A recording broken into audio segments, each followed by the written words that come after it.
Hola, bienvenidos a Fuego Alto, esto es Candela Pura. Hoy vamos a hablar de un tema que me parece supremamente importante. Vamos a hablar de la Sierra Nevada y todas sus implicaciones culturales, sociales, políticas y económicas, sobre todo en el marco de la paz total. Y para ello tenemos al mejor invitado posible para poder tratar este tema. Les presento, para quienes no le conocen, a la persona más famosa de Santa Marta, Julio Marino Barragán. Bueno, Julio, muchas gracias por venir, Millado. A ti por invitarme. Bueno, Julio, Placer. mi papá sabe quién eres tú, yo sé quién eres Hace años tú, no mi te hija quién conocía. eres, todos sabemos aquí quién eres tú, pero hay mucha gente que de pronto está viendo que no sabe quién eres tú. ¿Quién es Julio Marino Barragán? Bueno, yo primero que todo soy samario, soy bachiller del Liceo Celedón, nací en el San Juan de Dios, hijo de un caleño y una mujer de Aracataca, eh, y decidí desde muy temprano dedicarme a la antropología. Y en medio de todo eso, también desde muy chico, el acompañar a los pueblos indígenas en sus procesos ha sido como la razón de ser de mi vida, mi interés, y eso pues también la posibilidad de divulgar lo que la gente es, la gente de la sierra, que una ciudad como Santa Marta usualmente a la sierra le da la espalda. Y poder que el samario sepa quién es los pueblos que originariamente han ocupado este territorio, me parece que es un tema tremendamente importante y que tiene que ver con las cosas que hoy en día estamos viviendo. Mucho tiene que ver con lo que son los pueblos indígenas. Últimamente también acompañando al pueblo negro de la región, tanto de Magdalena, Cesar y Guajira, que son bien distintos entre ellos también, pero que con la posibilidad de que se conversen culturas que aparentemente son antagónicas, realmente no lo son, y poder que la gente converse, se tracen tareas comunes, la posibilidad de que esto cambie, que es en el fondo lo que uno al final para eso trabaja y para eso vive, por alguno desde acá y dejar algo de legado. De todas formas, también en ese trabajo la pedagogía es importantísima. Eh, pues soy profesor universitario hace más de 40 años, tanto en la Universidad de Magdalena como en las otras que hay en la ciudad, como la Sergio Arboleda o la UCC. También en su momento he dado clases ahí, en distintas carreras. Y una de las gratitudes de la vida es haber podido, conjuntamente con un colega, crear el programa de antropología de la Universidad de Magdalena, que en su momento fue un hito histórico en la academia en Colombia, en las ciencias sociales, sobre todo que cuando nos dimos a esa tarea, en Colombia solamente había 4 programas de antropología, hoy en día son más de 14.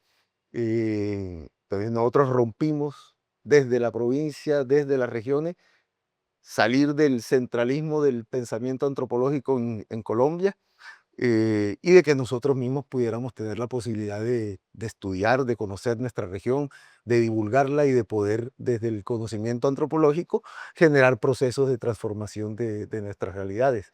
Entonces, en el año 2000 comenzamos a dar clases ya en antropología, no en otras carreras que teníamos en las que dábamos clases en la universidad, sino ya dedicarnos en forma a formar antropólogos, a acompañarlos.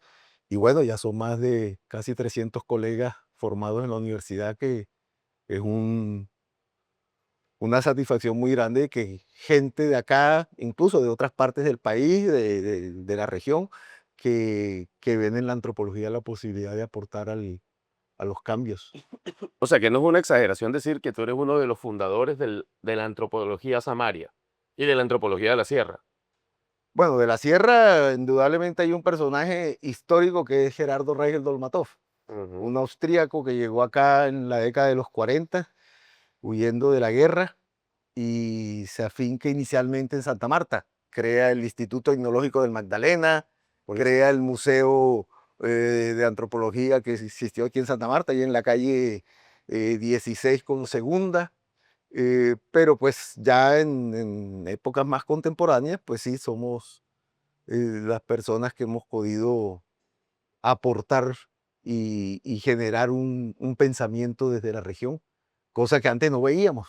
sea, todo estaba en el centro, era la Universidad de los Andes, donde yo estudié, estaba la Nacional, estaba la del Cauca, la de Antioquia, y era como una especie de monopolio que existía desde el interior del país de cómo pensarnos esta región, de qué temas estudiar. Entonces sí, indudablemente el trabajo que se ha realizado todos estos años, el programa ahorita cumple 26 años en julio, empezamos a dar clases en julio del 2000 y bueno, eso es casi como un hijo para mí, ¿no? Claro. Fue un sueño que tuve toda la vida y se logró materializar. Tremendo. ¿Y sigue siendo profe en la Universidad del Magdalena? No, en este momento no estoy dando clases en la U. Yo siempre he sido catedrático. Ok. Nunca he sido profesor ni de tiempo completo ocasional, ni de plantas, ni nada por el estilo, porque en el fondo a mí el mundo de la academia me aburre. Es pesado. El mundo de la academia es lleno de egos, de quién es el que más sabe. Y como tú tienes claro que tu ego es el más grande y que tú eres el que más sabe, ¿para qué te vas a meter ahí? No, pues de pronto hasta sería la oportunidad de yo validar lo que ese ego que dices tú. Pero bueno,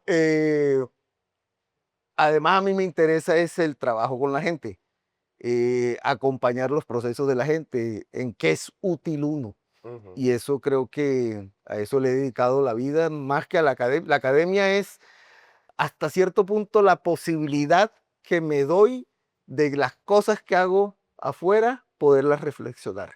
Aquellos que han sido estudiantes en los cursos que he dictado y que hoy en día pues son colegas, amigos, siempre los ejemplos son de mi trabajo, de cómo reflexionar sobre lo que estoy haciendo y para eso la academia me sirve muchísimo, o para qué.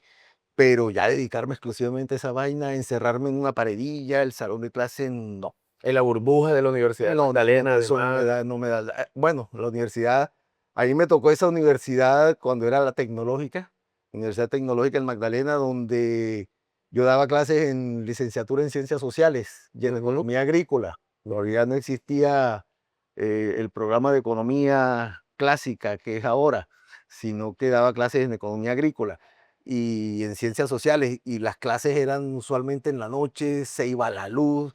Eso era, la universidad era un escenario, Los abanicos que servían parecían que se iban a caer. o no había abanico, que era algo también tremendo, pero era un momento de la universidad de mucha efervescencia. Había en el momento en que la Mucho universidad, pensamiento crítico. sí, sí, sí, muchísimo. Eso, había grafitis por todos lados, había varias paredes en la universidad donde la gente pegaba pasquines, pasquines de tamaño descomunal donde se hablaba de todo.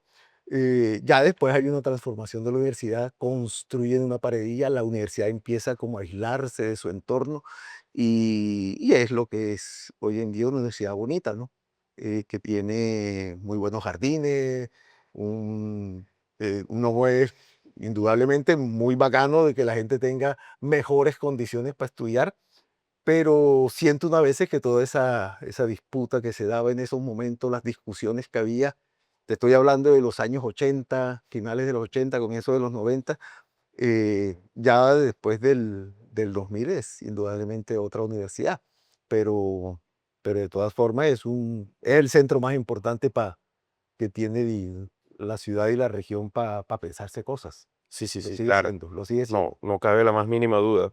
Con todo y que yo he sido opositor de todos los rectores de la universidad, desde que soy docente de la universidad, no puedo negar cuál es el valor de la universidad por sí misma. Es que la universidad no depende del rector. Es O, por ejemplo, correcto. cuando tú eras caicidista y trabajabas con Caicedo cuando era rector.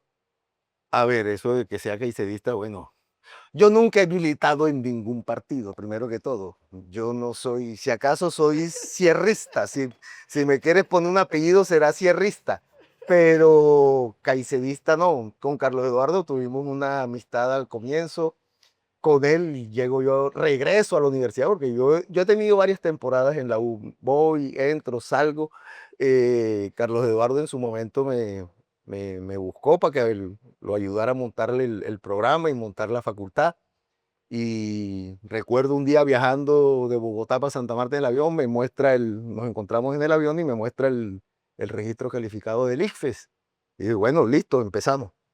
Pero de ahí a que yo sea gaicerista, sí. No, no, cariñito. Ajá, se ponga así porque, ajá.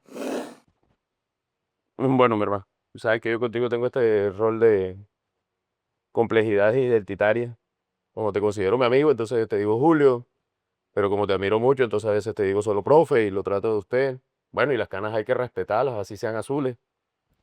Pero,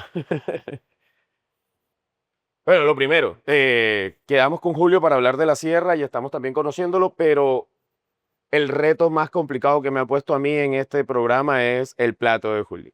O sea, frijol, cargamanto además, ¿no? Sí, por supuesto. Con cerdo. Pero entonces tenemos uno de los invitados que no come cerdo, entonces toca preparar el cerdo por un lado y el frijol por el otro. Con arroz, patacón, tajadita de maduro y además ensalada.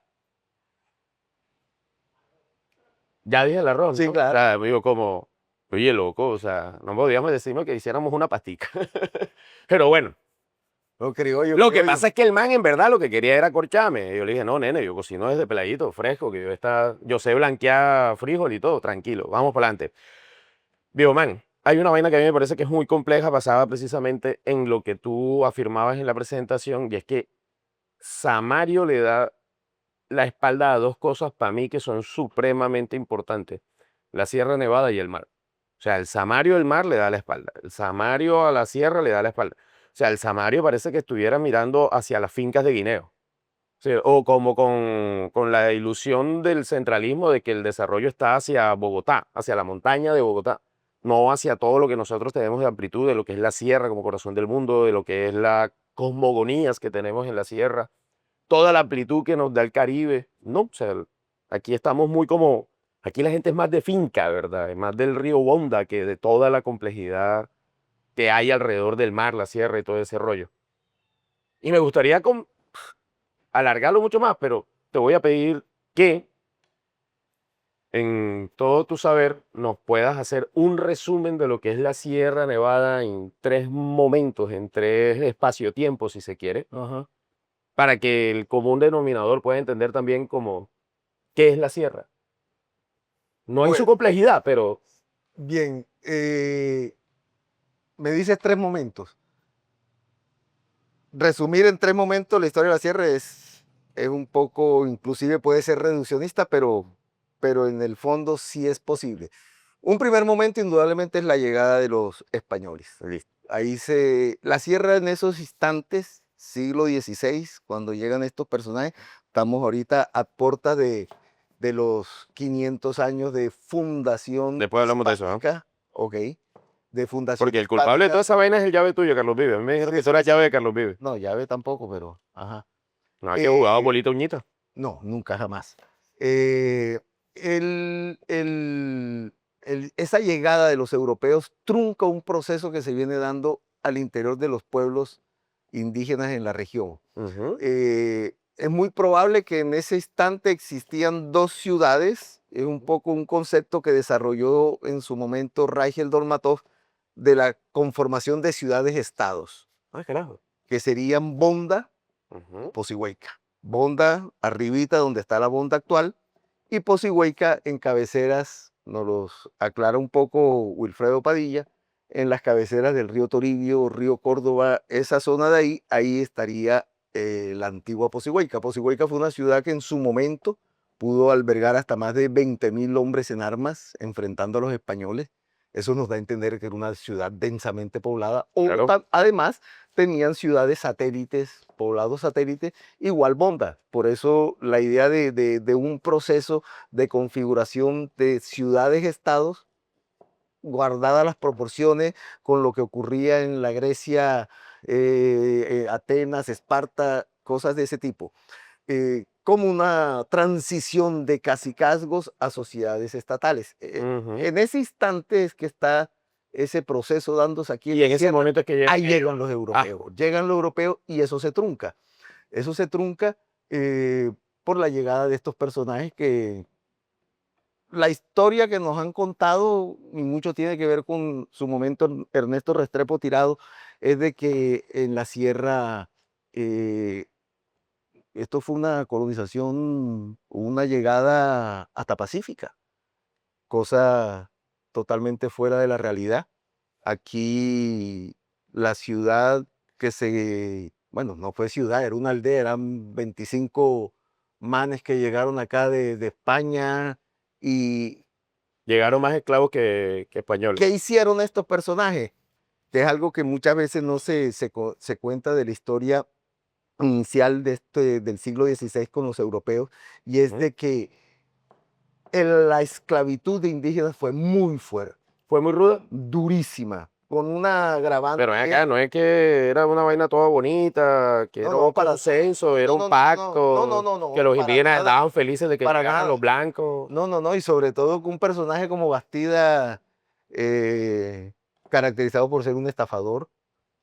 Bastidas, como salía a leer y escribir, pues se las tiraba de abogado, de notario, Ah. y el man tumbó buena gente en República, en Santo Domingo, que era en esos momentos el asentamiento español más importante Ujú. en las Américas, y logra que le den la licencia para que pueda colonizar lo que es la región de Santa Marta. La región de Santa Marta iba comprendida entre el Cabo de la Vela y la desembocadura del río Magdalena. Sí. Entonces le dan, vaya y coloniza esa vaina, funda un pueblo y funda Santa Marta. Y lleve la iglesia católica. Al comienzo ni siquiera había curas acá, o sea, ¿No? era un combo de...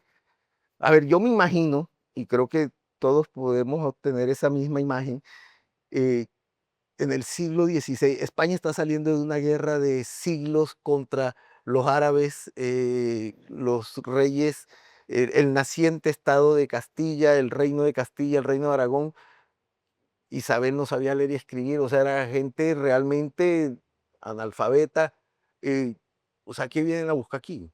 Y Oro. además, veamos, los barquitos en que vino Colón, las tres carabelas, las Ajá. carabelas eran de los barcos más pecuecos que había en la época. Entonces, aventurarse a eso no lo hace una persona que tenga dos dedos de frente, sino alguien que no tiene otra alternativa en la Que no hay vida, más. sino me voy para allá para ver que si logro llegar, a ver qué logro. Y vienen de una guerra muy larga contra los árabes y los moros en lo que era el califato de Córdoba, después el reino de Granada.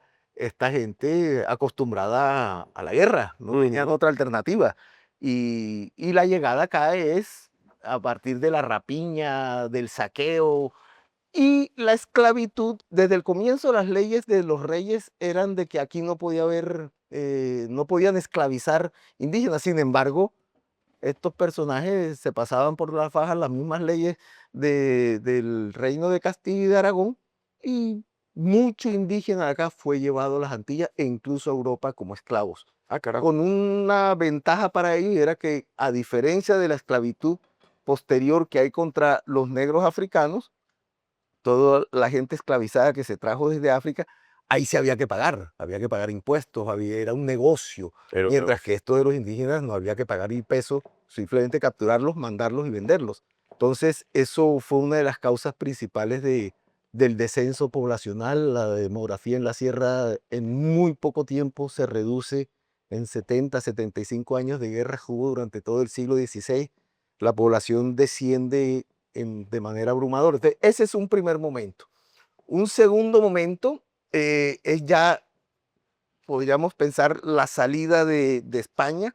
Allá hay unos cambios interesantes y son las reformas borbónicas. ajá. Los reyes de España dicen, hombre, yo llevo 200 años con esas colonias allá y yo de allá no recibo casi plata. Ya no me está dando plata. Y más una región como era la gobernación de Santa Marta, que aquí Santa Marta siempre fue una ciudad abandonada. Rápidamente Cartagena se lleva toda la atención de los reyes. Entonces Santa Marta fue una ciudad, aquí a veces pasaban 2, 3 años y no llegaba ni un barco.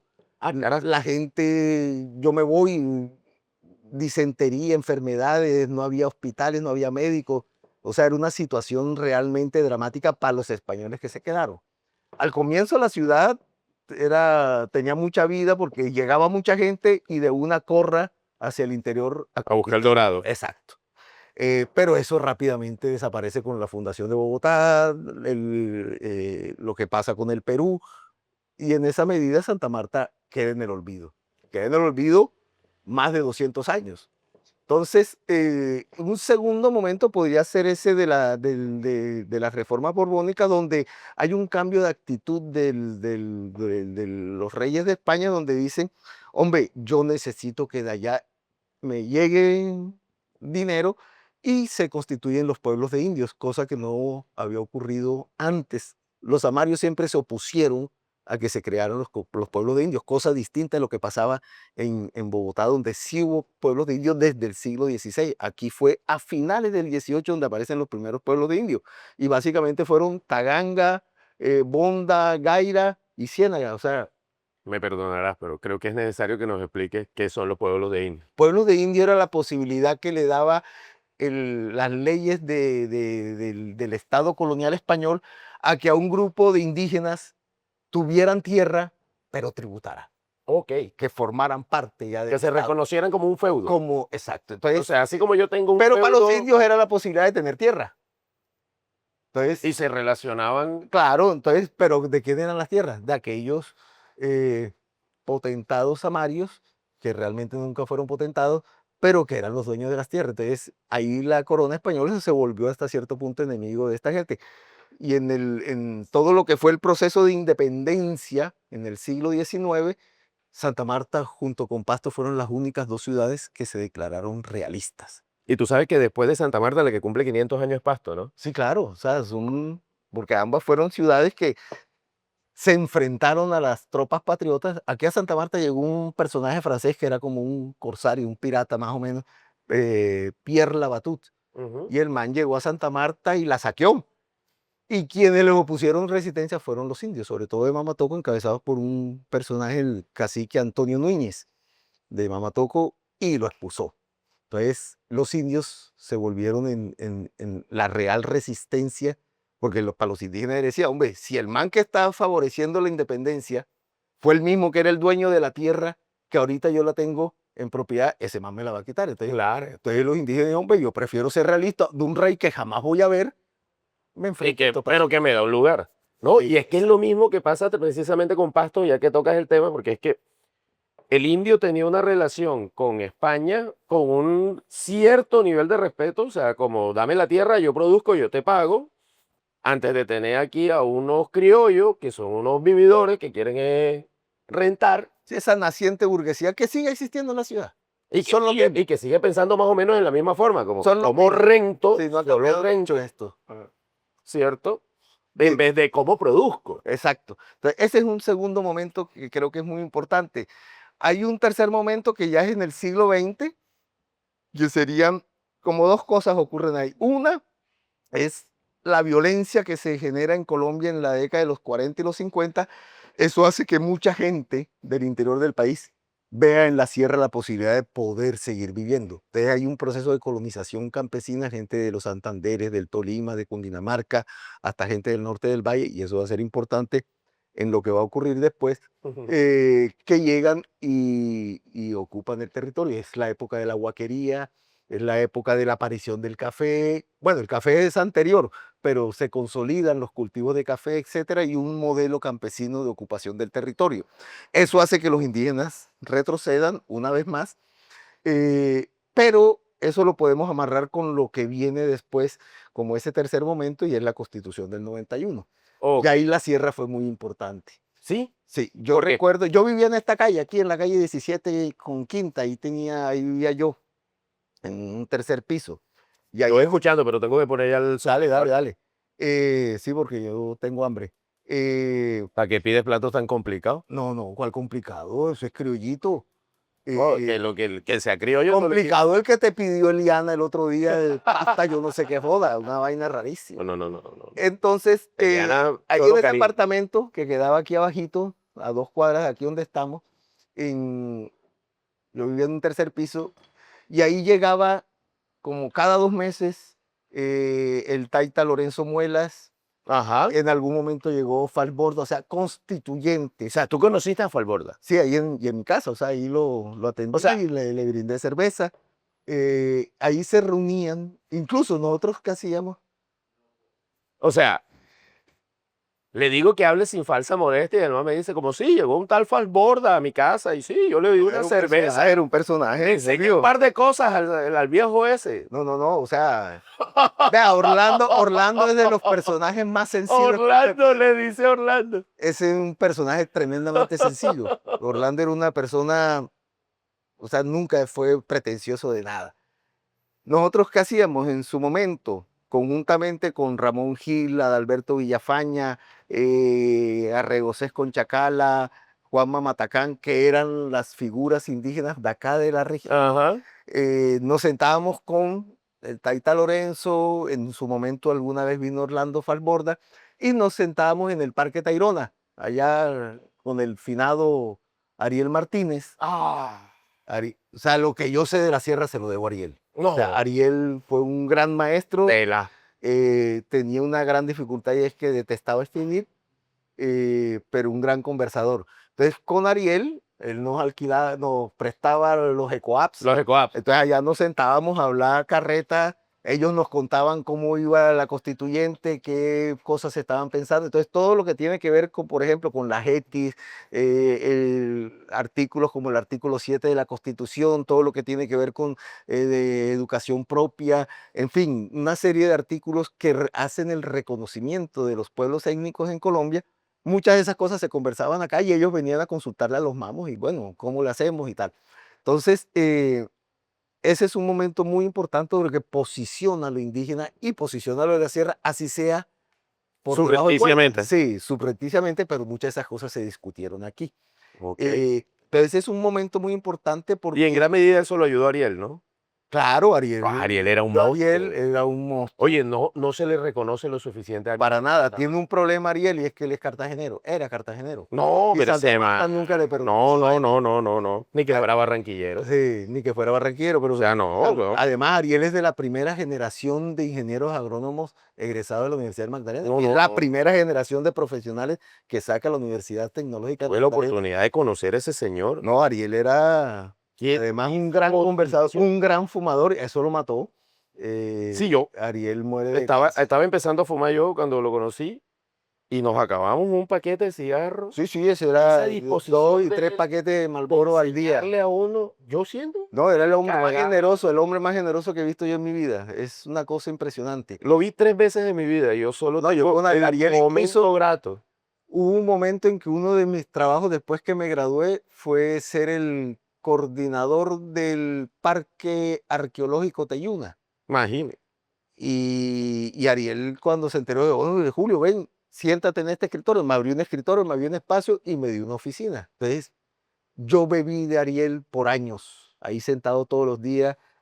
Ve, Ariel se sabía todas las quebradas de la sierra, el nombre de cada campesino, de cada indígena, o sea, en el proceso de constitución de los resguardos en la sierra, Ariel fue central, fue un personaje muy importante.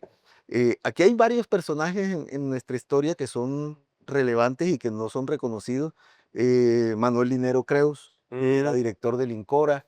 El otro es Sí, hubo como una Pacho. generación dorada, ¿no? Sí, Ese claro. momento hubo una Ay, Pacho, se me olvidó el apellido de Pacho, que fue de los el primer jefe de asuntos indígenas acá en la región, y que escribió mucho incluso, cosas muy todo lo que le distintas. contaba Ariel. No, Pacho caminó sierra, Pacho No, caminó era una sierra. broma, no, no, Sí, no, sí, no. Pacho caminó sierra. Ya toda esta gente, pues, no, No, pero es si no que está muerto, se está muriendo. Eh, pero es toda una primera generación de gente de la región incluso, que le metieron la mano al tema indígena, empezaron a entender qué era lo que querían decir los pueblos indígenas. Entonces, ese es un tercer momento que posiciona las ideas indígenas y los sueños indígenas. Es el momento en que la Constitución es del 91, 3, 4 años antes, se crea la organización en Gunabindúa Tayrona. Hay otros procesos anteriores en otras partes de la sierra, que es la creación de de la Liga Indígena. El nombre es bien interesante. La Liga Indígena es de los años 30, es tal vez de las primeras organizaciones indígenas que hay en Colombia. claro, Y la Liga Indígena, fue relativamente contemporánea a lo que fue toda la movilización de las bananeras Y Y precisamente ellos nace estuvieron, por eso. Nace por eso. exacto, ellos estuvieron Nace por eso. apoyando a todo el proceso de la bananera y de Ellos ahí nacen, salió prácticamente el asunto como tenemos que organizarnos. exacto, ellos nacen porque muchos de los huelguistas en la persecución suben a la sierra para salvarse. Es Entran en contacto con Arhuaco, sobre todo, por los lados del Cesar y del río Fundación, y ahí empiezan ellos también a discutir con la gente. Los arhuacos andaban en su lucha para sacar a los capuchinos y tal. Y se crea esta primera organización indígena que se llamó la Liga Indígena. O sea, el nombre de Liga Indígena a mí me no, ayuda a entender fue cosas. una mamertera tremenda. Eso, ¿no? Total, o sea, en esa época hablábamos era de Liga de los Trabajadores, Claro. que eran las primeras organizaciones, o la Liga que termina siendo la internacional, como primeros movimientos asociados al socialismo y al comunismo, Claro, que en después eso, Colombia están naciendo. que Estamos también hablando, eso después costó mucho. sí, claro. Entonces, ese es el primer, ese tercer momento está amarrado también a estas cosas que ocurren en los años 30 y que después se desarrollan con la Constitución del 91, donde el protagonismo de los pueblos indígenas empieza a ser evidente. Entonces son como esos tres momentos que pudiéramos decir de lo que es la historia de la sierra. Este último momento, por supuesto, está matizado por el conflicto, ¿no? Sí, La guerra que nos jodió, nos mató líderes, nos hizo que el proceso indígena retrocediera y la gente se refugiara. Yo duré 4 años sin poder subir a la sierra, claro. 5 años sin poder ir donde los ETN, acá donde los Chimilas, allá en San Ángel, porque pues uno se volvía persona eh, contradictoria de lo que estaba pasando. Pues Entonces, 40 prohibió, los encerró, 40 por los puso en supuesto, un lugar que no podían claro. siquiera entrar en Y contacto. el caso de los ETE es bien dramático porque esa zona de San Ángel se vuelve en un espacio de un eje de lo que es el fenómeno paramilitar en el Caribe. Y no solo aquí, sino en el Caribe, porque ahí se daban reuniones tremendamente claves que de las que no sabemos, se saben muy pocas cosas, pero ahí se decidieron muchísimas cosas que nuestra dirigencia Decidió. decidió y se hacen los pendejos. El valor de lo que estás planteando, discúlpame que haya sido tan reduccionista, pero entenderás que por tiempos de comunicación, pero es súper valioso todo este asunto para poder comprender un poco, porque lo que se viene también es cómo hablamos de la sierra, cómo hablamos de la actualidad sin entender también cómo nosotros nos debemos ahora al momento anterior. Por ejemplo, ese punto que planteaste es como el tercer momento es de la Constitución para acá, pero está relacionado con lo que pasó en el 30 y cómo tuvo influencia lo de la masacre de la Bandera. O sea, el asunto de cómo somos no solo hermenéuticos, sino mayéuticos, cómo la historia es un constante continuum de ir y venir a lo que nos ha pasado constantemente. ¿Cuántas veces los indios de la sierra o Me toca indígenas regular, originarios, yo me toca defiendo la regular. palabra indio, entre otras, Sí, no. Yo eso pero, se lo aprendí, ahora que lo dices, eso se lo aprendí en el apartamento ese que te contaba al Taita Lorenzo Muela. Que yo le pregunto, oiga, Taita, ¿usted por qué habla de indios? Y, ajá, eso es despectivo. Y, no, precisamente, yo digo, porque él usaba la palabra, él usaba la palabra. nunca usaba la palabra indígena. Él dice, yo digo indio para que a mí no se me olvide toda la mierda que me ha tocado comer por la discriminación que como indígena y como indio he sido sometido, porque su historia personal fue muy dura, Muy dura. muy Y, dura. y de ahí sale también, ¿sabes? La tesis de Carlos Acanamijoy, el Ajá, indígena del Putumayo, el indio pintor, del Patamayo, que pintor, el pintor, igual su hermano Benjamín. pero monstruoso, y él hace una tesis precisamente, hace una maestría para poder plantear todo el asunto de la identidad Ajá, y construye una tesis donde reivindica todo el asunto del ser poder indio, de ser indio y claro, decir, ser y actuar como indio. correcto. Pero bueno, eso era muy importante, viejo man, para que podamos entrar entonces a este segundo momento. Viejo Julio, profe, maestro, ¿cómo quieres que te diga? Julio, así me llamo. Oye, mi hermano, hiciste la mención que era, ¿no? O sea, como toda la importancia de la Constitución del 91. Además, tú sabes que este espacio, la Casa de la Memoria y nuestro Ajá. espacio hace toda una reivindicación de lo que es el pensamiento de Jaime Bate Mancayón, y la Constitución del 91 es un logro del M19, por ende es un logro del No, flaco por Bateman. supuesto. Pero también planteabas ahí el asunto de cómo eso había generado, cómo en ese contexto se había generado una problemática de violencia compleja. Gustavo Petro, el presidente, dijo en, ese, en el inicio de este siglo una cosa que me pareció contundente y dijo fue, cuando nosotros nos estábamos pensando la constitución del 91 para todo el país, los paramilitares estaban pensando microconstituciones para la realidad de los territorios. Entonces, en cada territorio los paramilitares establecían una institucionalidad con peso constitucional, él no lo decía en estas palabras, Ujú. pero planteaba unas reglas de juego casi que constitucionales por los mismos tomadores de decisiones y por los ordenadores de la fuerza en el territorio. ¿Cómo se consolida el paramilitarismo en esa época? ¿O cómo puedes ver tú cuáles son las luces de la consolidación, la configuración del paramilitarismo en el marco de ese tercer momento? La historia nos ayuda a tratar de entender qué pasó.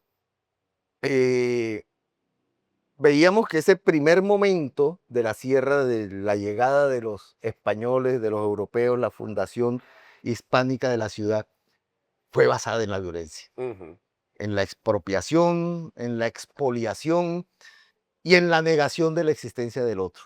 ujú, Y creo que eso ha sido como un hilo conductor de la historia de la región. entiende.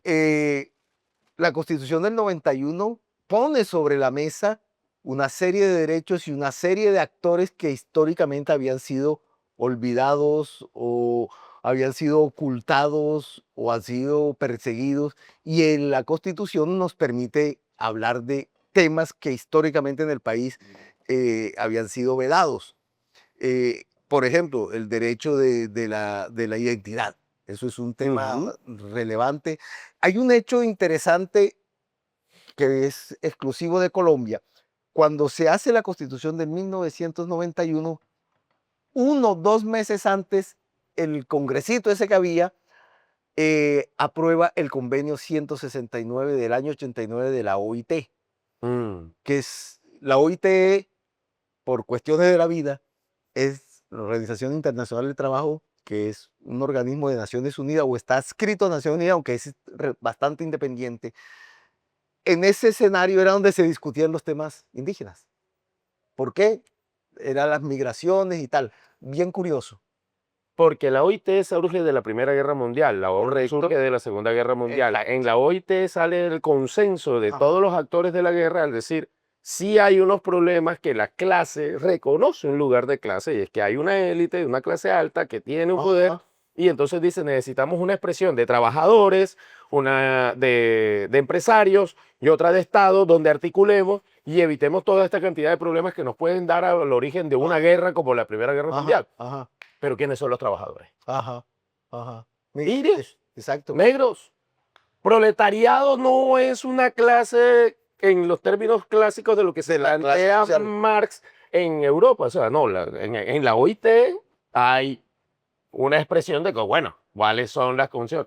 La OIT es la organización internacional más antigua Sí, existente hoy. sí, correcto. Por eso ese peso. Exacto. Entonces, hay un primer convenio de la década de los 50 donde por primera vez en el mundo se empieza a hablar de los temas y le hablan de las sociedades tribales. Ujú. Usan incluso ese concepto. Y en el convenio 169, que es del año 89 del siglo pasado, también se sigue hablando de pueblos tribales. Eso ya es discusión Era como lo que académica. permitía en Sí, ese momento el enunciado colectivizante. correcto, pero es una discusión en la academia que también se extrapola a los pueblos indígenas, que la gente el concepto de tribal es un concepto reduccionista, o sea, Sí. el concepto de pueblo es un concepto mucho más político, mucho más poderoso. Pero bueno, Pero era con lo que se podía arrancar. exacto. Y Colombia en el mismo año, 1991, aprueba el 169, de los primeros países del mundo Que que aprueba el incorpora en su 169. legislación. Y como estamos en ese tránsito de la nueva constitución, y aparece la figura de que los convenios internacionales, los tratados internacionales forman parte del bloque de Del bloque de constitucional, constitucionalidad. champundum. Eso cayó como pedrada en ojo tuerto. El golazo. Claro, eso que hace que hay 5 grandes derechos que históricamente Colombia había tenido desde el siglo XIX, incluso desde el siglo XVIII en el Estado colonial, algunos desarrollos de esos derechos. Son el derecho al territorio, Ujú.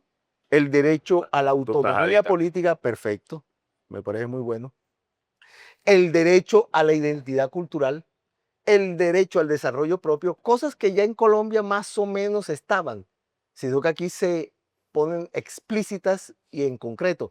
Y aparece un quinto derecho que es el derecho a la consulta previa, Claro. es el derecho a la Uy, participación. Entonces, eso cómo le ardió a la clase gobernante empresarial esa consulta exactamente, previa, ¿no? exacto. Entonces, ese derecho más los otros 5 que ya tienen una fuerza constitucional, cambia las reglas de juego.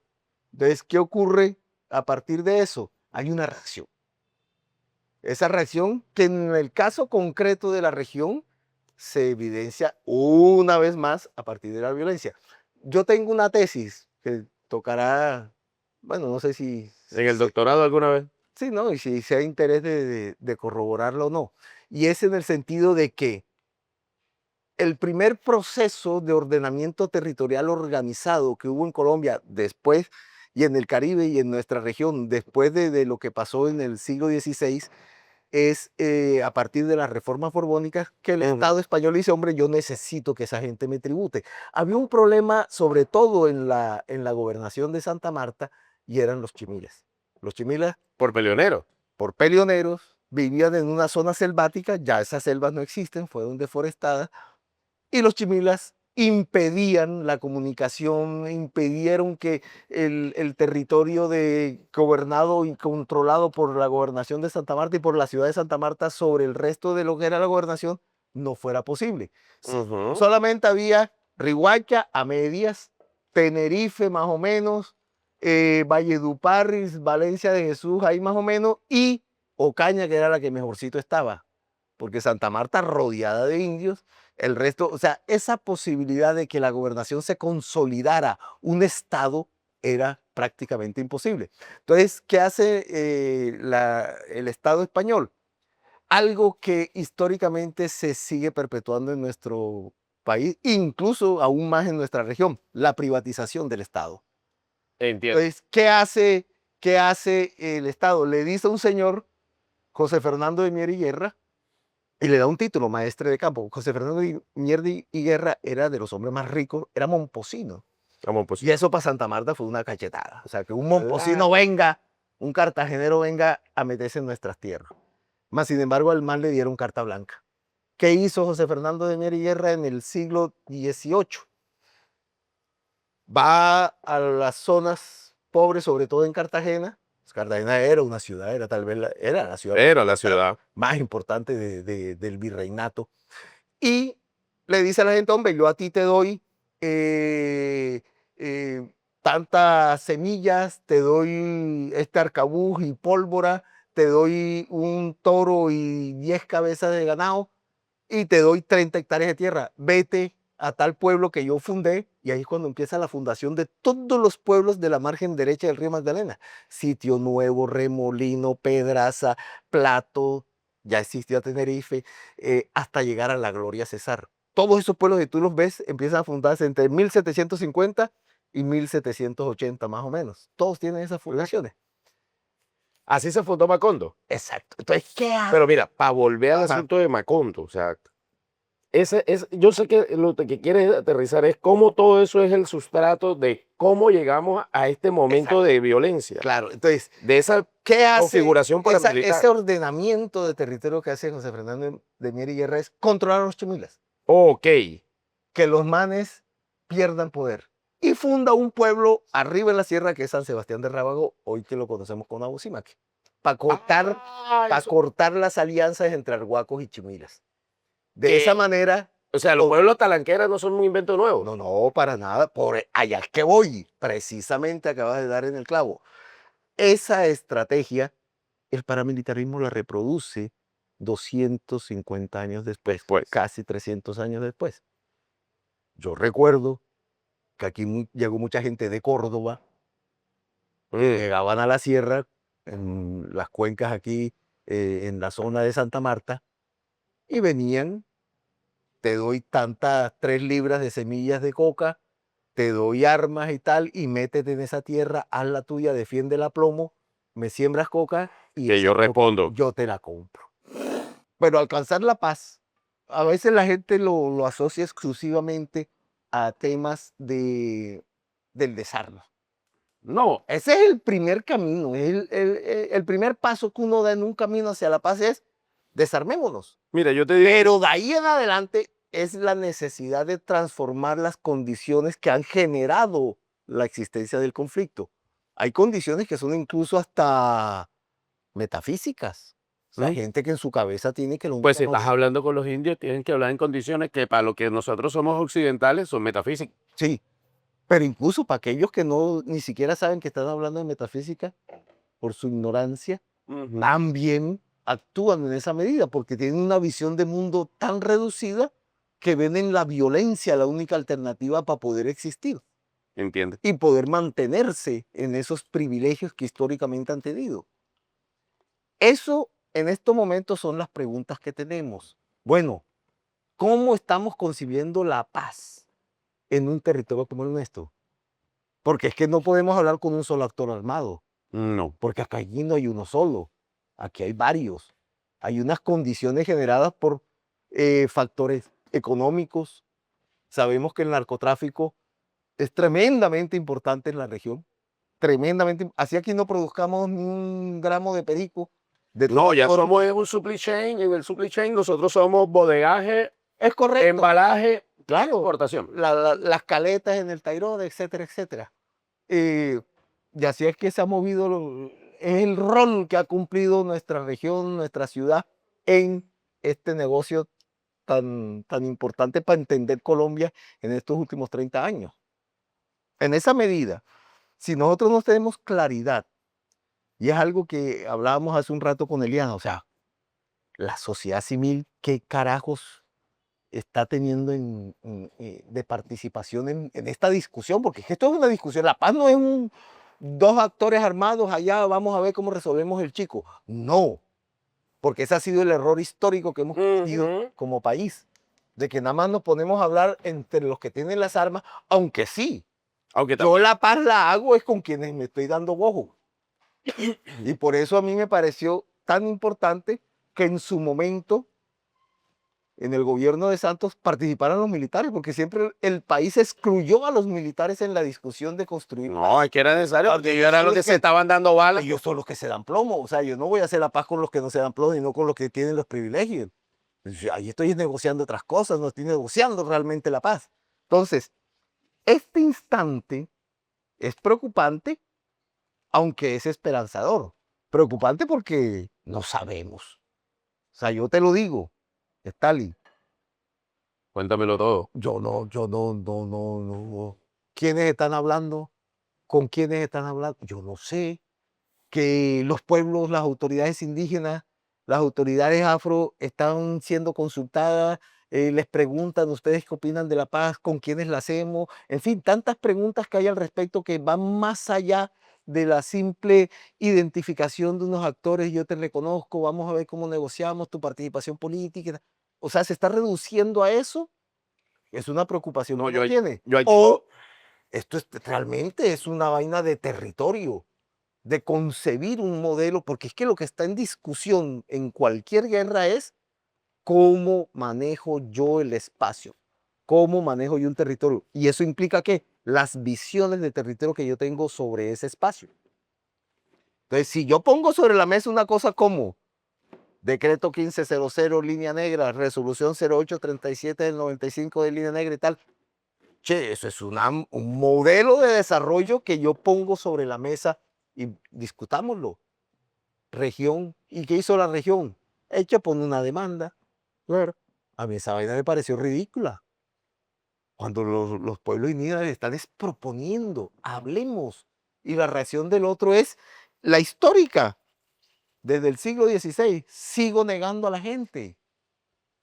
O sea, la gente siente, esa clase dirigente nuestra siente de que les están quitando sus privilegios. Y además hay que quitárselos también, ¿no? Porque No me busques la lengua, no me busques la lengua. hay que buscarla. A veces hasta tú mismo vienes y me dices a mí, vamos a apuntar aquí infidencias. Tú mismo vienes y me dices a mí tú que eres de la... qué mal. ahorita me dijiste hace un rato, tú que eres llave de Carlos Vives, yo no soy llave de ese man. Yo no soy llave de él, no lo conozco. Bueno, sí, lo vi una vez Tengo un concierto. con los indios y tal, y no sé qué. Ya, mucho gusto, yo soy Julio Barragán, Carlos Vives, ¿qué tal, cómo te va? Tal. Pero tú siempre a mí me dices, tú que eres de la élite, y sí, yo he sido una persona privilegiada en la vida, indudablemente. De que no soy de esa élite de los apellidos y tal, Barragán Pardo, eso no dice un culo en Entiendo. una ciudad como esta. Más sin embargo, mi abuelo fue un man un cura saleño que llegó aquí, mi abuelo materno, el man trajo un billete, era negro, era judío, invirtió en el banano, hizo su plata y se relacionó con ese combo.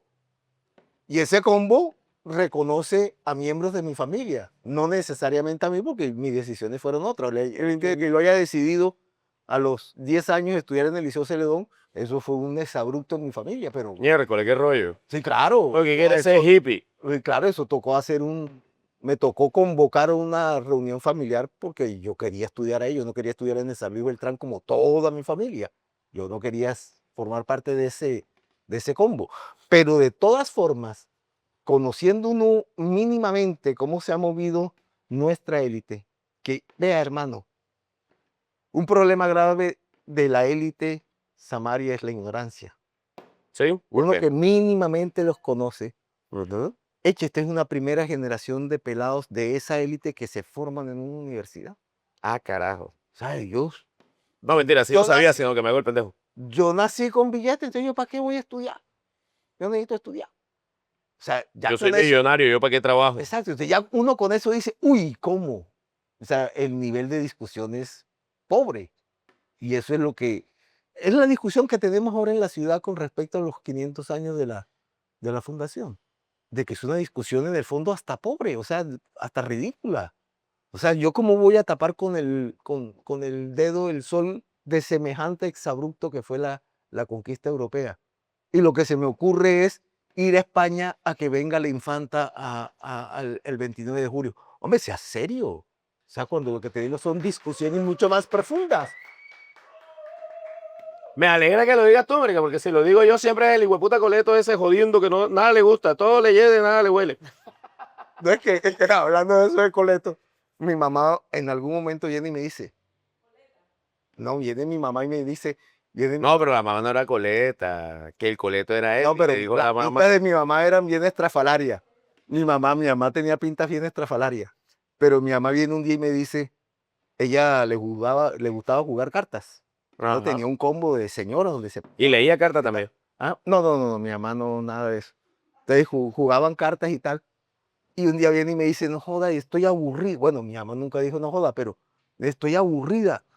Vienen allá las amigas con las que juego, que como tú usas el pelo largo y la pinta y tal, no sé qué, y que estudian antropología, entonces tú eres un drogadicto y eres homosexual. Y viene mi mamá y dice, hombre, tú sabes que ¿quiénes estudian antropología? Los príncipes. O sea, mi hijo, con eso mi mamá selló esa discusión de la élite samaria, o sea, los puso más allá del nivel, del pobre nivel que tiene nuestra élite. Que nuestra élite es en extremo ignorante. Eso, en una discusión de paz total, Claro. a mí me preocupa. ¿Con quiénes se está ¿Con hablando? quiénes se está hablando? ¿A quiénes les estoy preguntando? ¿Qué es lo que tú consideras que es paz?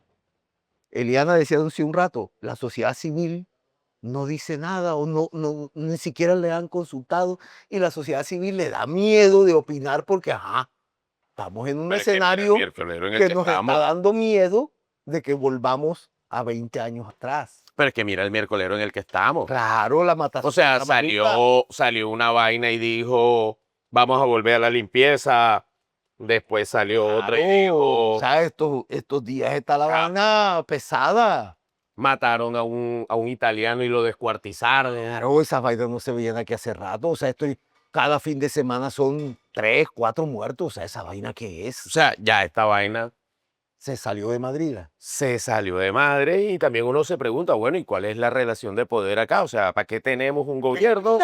¿Qué opinan? Porque yo te digo, en este sentido al menos el gobierno nacional está diciendo, nosotros Obvio. tenemos una tarea. La tarea Obvio, nuestra es, obvio. Pero ¿sabes qué pasa ahí, Stalin? la paz total. Sí, pero ¿sabes qué pasa ahí, Stalin? Que es un problema también consuetudinario de este país. Entiendo. Desde la Constitución de 1886, donde se nos ocurrió que esta era una nación centralista, de un solo Dios, de una sola lengua, de una sola... La cagamos. Listo. Porque ¿qué pasa ahí? Las demás expresiones... Colombia es un país de más de 65 pueblos indígenas. Tenemos como... ¿Cuántas lenguas tenemos? Más de 100. Ah, no, lenguas indígenas son... No, perdón, pueblos indígenas son 113. Imagínate. Además, y lenguas que se hablen son más o menos 65. Además de la existencia de dos lenguas creol tremendamente fuertes como es el palenquero y el creol que se habla en San Andrés. O sea, la diversidad de este país no te permite a ti una nación centralista y es uno de los grandes problemas que uno cotidianamente... Vea, yo volví a trabajar con la institucionalidad del Estado hace 2017. Por los acuerdos de paz. Son 8 años, exactamente. ¿Y qué ocurre ahí? Es que yo para pedir una comisión tengo que mandar una vaina a un man en Bogotá que yo ni conozco, ni el man sabe quién soy yo, ni dónde queda Cherúa, ni nada. ¿Él cómo puede tomar una decisión de aprobarme o O rechazar? no. Ah, o sea, ¿yo para qué tengo un jefe aquí? Esa lógica centralista, eso obvio se agudizó bajo el gobierno de la ultraderecha de Uribe. Uribe, porque yo recuerdo, porque yo trabajé con el Estado antes de Uribe. Hasta el 2000 estuve yo en el Estado. Y hay uno, yo que le iba a pedir permiso a nadie en Bogotá, a pesar de ser un modelo centralista. Pero con Uribe esa vaina se agudizó y se exacerbó a esa minucia de a quién es que yo le pido permiso para poder viajar. Entonces, eso es un problema y yo no sé cómo va a ser Petro para resolverlo. Porque esa lógica está inserta, esa vaina es ya casi como que un ADN de la nación. Sí. No. O sea, imagínate tú que a mí un funcionario de la entidad me decía, doctor, usted no puede hacer eso. Y yo, pero yo soy el jefe, te estoy diciendo que lo hagamos. Y él me decía, no, no se puede. ¿Y tú qué estuviste allá en Bogotá? No, ¿Cuántos años duraste tú allá? año y medio.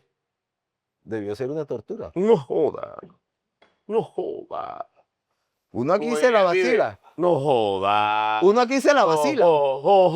Joda. Joda. Yo no sé, Eliana, si tiene los mismos... Y eso que yo tengo, en la mitad. O Laura, del ya con corazón el Irán, sembrado ¿cómo en hace? Bogotá, hombre. ¿Ah? Siquiera que la directora es Alena, pero yo me imagino que la pobre Alena, dile a fulano. No, qué vaina tan complicada, hombre. El centralismo es una vaina tesa. Eso, Tesa. cuando no tiene que ver con este país. No tiene nada que ver. Estábamos ayer en la Universidad de Magdalena, ahí estaba Laura, y vea, somos tan mierda en este país que para nosotros la historia del siglo XIX ignoramos por completo a Panamá. Ujú. Una de las charlas de ayer era la del director, Panamá existe. la del director del archivo. No, pero general. como la ignoramos tanto, por eso fue que Panamá acordó con los gringos y se fue. Entonces No tenía viene- nada que hacer aquí. Y viene el man y dice que, porque eso tiene que ver, esta vaina del centralismo también lo vivimos en la región. Barranquilla nos chupa todo. Entonces Claro. viene, No, y por eso y el resto del Magdalena. pierde, yo aplaudo. Viene Viva el la Unión. historia de las migraciones en la región, los sirios, los libaneses, la turquera son los chachos. Ujú. Resulta y pasa, y ayer nos demuestran de que la migración más importante que hay en el Caribe es la migración antillana. Sí, y ahí es que yo digo, eche, pero si yo también, mi abuelo era de Curazao. Ah, Y claro. cualquiera de nosotros puede decir, yo tengo ancestros de fulano, de perencejo, gente de Haití, de Jamaica, de Curazao, de Aruba, de Barbados, que se vinieron para acá. Esa es una historia que nos las niegan todo el tiempo. Entonces, olvidamos o negamos todo lo que tuvo que ver con Panamá en el siglo XIX. Es como si ese centralismo se traduce también en la academia, se traduce también en la construcción de historia, en las representaciones que nos hacemos de nación. O sea, tú cuando has visto a un Bíbel, a un Díaz Granado, bañarse en el mar, eso no se baña porque sabe es para negro, eso no es para gente. Entonces, Oh, que lo esa, está diciendo él. esa misma lógica así ha funcionado la ciudad, que tiene que ver cómo se fundó, ¿no? Claro, sí. O sea, estamos reproduciendo historias que aún hoy en día, y volviendo a lo de la paz total, si no, porque si nos quedamos con que los que gobiernan la ciudad, hermano, esto no va para ningún lado. Porque vuelvo y cito a Eliana, si no es la gente, la sociedad civil, las expresiones propias que hay aquí, de indios, de negros, de campesinos, de mujeres, de comunidad LGBTIQ, que le dan por el culo. Si no, Lo que sea. si la gente no participa de eso, y es lo que me preocupa. O sea, ¿ya cuántos años llevan de conversación? Oh, Ya van para 2 años, creo yo, ¿no? más. Cree uno porque tampoco sabe. No, pero te digo, yo Es conozco una gente. necesidad urgente de que eso empiece a volverse un tema público, porque la paz es un tema público, no es un tema de privados. No, yo tengo gente. Caemos en la trampa de José Fernando de Mier y Guerra del siglo XVIII. Exacto. Yo conozco gente ahí que es muy bonita, que está haciendo un trabajo pero el asunto de la normativa de la ley colombiana complica mucho las cosas, pero sí hay muy buena intención, pero No, de que la buena intención ¿cómo es no que dice el dicho? necesariamente alcanza. No, ¿cómo es que dice el dicho? Buena intención está pavimentado el caminado del infierno. Bueno, viejo Julio, te cumplí con todo. A los frijoles, Ajá. con cerdo. Primera vez que lo ven paila. Es que este es mi nuevo juguete, es Ah. es hermoso. Tenemos el arrocito, tenemos la ensalada con aguacate. Este aguacate Maravilloso. fue una donación de un compa que iba caminando y dijo, hey, te lo regalo. Se lo regaló al cámara de nosotros. Sí, el man salió y como, hey, te lo regalo. Bueno, gracias. Vaina. Alvarecita, muchas Esa gracias. vaina debe ser. Y las tajaditas, unas feitas, otras bonitas. Pero tajaditas. Todas al fin y al cabo. Una de las vainas que cuando te conocí me generó mucha admiración era precisamente eso, que tuvieras permiso para mambiar. Yo hasta ahora tengo permiso nada más para Macabro. sí, para mascar, sí.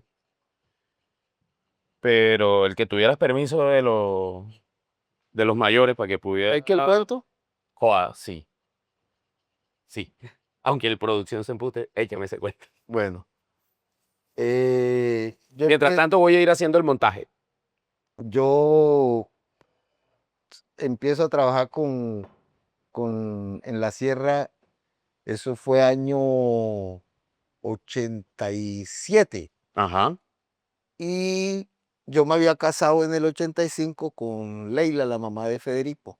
Mm. Nosotros decidimos no tener hijos y tal. Vivíamos en el Basile, 7 años en el cuento y ¡pum! Quedó preñada. Miércoles. Pero antes de eso. Pero tú se lo hiciste de maldad o fue No, verdad. no. No, eso no se hace de maldad. Viene mi. Te Yo sorprende. subo a la sierra, Te sorprenderías. yo subo a la sierra y viene el mamo con el que en ese momento más trabajaba yo, que se llamaba Narciso Garavito. Ah, claro, el mamo Narciso. Un personaje bien interesante. Él era Cogi, pero usaba gorro arhuaco porque su papá era arhuaco y la mamá era Cogi. La mamá Pero era él, Cogi, él sí. se crió entre Cogi. Entonces Narciso viene y me dice, ¿tú no tienes hijos? No, yo no tengo hijos. ¿Tú cuánto llevas casado con...? Él le decía a Lali, ¿cuánto llevas tú casado con Lali? No, llevamos ya 7 años. ¿Cómo así? Tú eres purina, tú no preñas. ¿Cómo así? Un hombre casado y no tiene hijos. El man se preocupó, ¿no? Se preocupó por su amigo. Claro, entonces empezó a hacer trabajo y tal, no sé qué. Y bueno, él vino aquí a la casa. Pero no le dijiste como, no, es que nosotros no queremos. No, tal. sí, claro, yo le dije, pero el man insistió. Pues él vino a Santa Marta, le hizo trabajo, hicimos trabajo, tal, no sé qué. Y bueno, ya quedó preñada ella. Yo subo a la sierra para llevarle la noticia, ¿no? Cuando Ajá. yo voy llegando, el man me dice, no, ya yo sé. Ya yo sé a lo que tú vienes. Y yo, ¿cómo así? Sí, ya yo sé que Lali está preñada, ya lleva como 2 meses embarazada y tal. Bajo contigo para que le hagamos trabajo, para que le vaya bien en su parto. Pero ven acá. Ahora ya tú sí eres hombre. Ah, Entonces cara. ahora sí, siéntate ahí y me entregó el Poporo, mi primer. Ya eres hombre, ya tienes derecho Claro, a tener eso fue en el Poporo. año 90. Federico es 91. Federico nació en el 92. Entonces así fue que me entregaron Poporo. Cuando Vea ya, usted. cuando ya preñé. Y don Julio, para cerrar, con todo lo que nos has dicho, lo que nos queda es la preocupación, pero también la invitación a seguir trabajando. Generemos esos espacios, Julio, de las personas que tienen la autoridad como la tienes tú. Generemos esa capacidad crítica alrededor de lo que necesita la ciudad para poder transformar estos espacios. Por mi formación, yo tengo el asunto de que el acuerdo de paz que pase por el Magdalena tiene que ser una solución económica a las problemáticas. Ajá. Y yo creo que puede ser muy importante lo que el gobierno del cambio, con el frente de Gustavo Petro como presidente, se está desarrollando alrededor de lo que es la implementación de los data centers de inteligencia virtual en el territorio. O sea, eso va a cambiar la economía del territorio. Entonces tenemos posibilidad de incluir a todos esos muchachos que ahora son sheriff de veredas, que tienen un arma y mandan ahí en el territorio y eso les da un lugar y se ganan unos pesitos, pero es el chico rudo del barrio y eso les da un lugar de poder, ¿cierto? ¿Cómo hacemos para darle otra cuestión? Yo creo que todo esto de la posibilidad de generar todos los avances de la tecnología y la revolución del capitalismo de la cuarta generación, que es todo lo tecnológico, la información, podría generar esas opciones. Pero además, eso es solo lo económico. ¿Cuántas otras cosas más tenemos que charlar? ¿Cuántas otras cosas más tenemos que provocar? Te invito a que generemos más diálogos, ya no solo en el programa, sino aquí en tu casa, la Casa de la Memoria. Invitemos a la gente, convoquemos a la palabra y hablemos alrededor de cómo podemos contribuir para que esto no quede como consideramos que no es suficiente que quede. ¿Te parece? De acuerdo, de Sí. acuerdo. O sea, si no hay diálogo, no hay paz. No hay otra alternativa. Como nos enseñaron alrededor de la hoja de coca. Alrededor de la hoja de coca está la palabra. La Si no palabra. hay palabra, No hay nada que hacer. nosotros le agradecemos mucho. Un abrazo inmenso a todas las personas que nos han acompañado.